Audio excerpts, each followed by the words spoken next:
இன்றைக்கி இந்த வீடியோவில் பார்த்தீங்கன்னா நிறைய பேருக்கு தெரியும், பட் தெரியாதவங்க ஒரு சின்ன பதிவு தான்.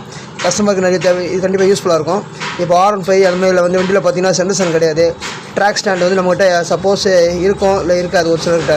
அதனால் வந்து Yamaha 135 சென்டர் ஸ்டாண்டை வாங்கி ஒரே ஒரு சின்ன ராடு அதை வச்சு நம்ம அதை செட் பண்ணி டெம்பரரி யூஸ் பண்ணிக்கலாம்.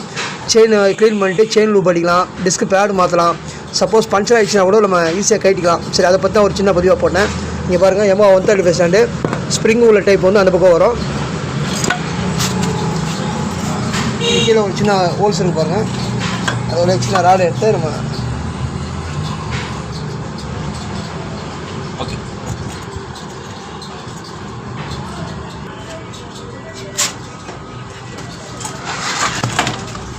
அவ்வளோதான் பாருங்கள். இப்போ வந்து நம்ம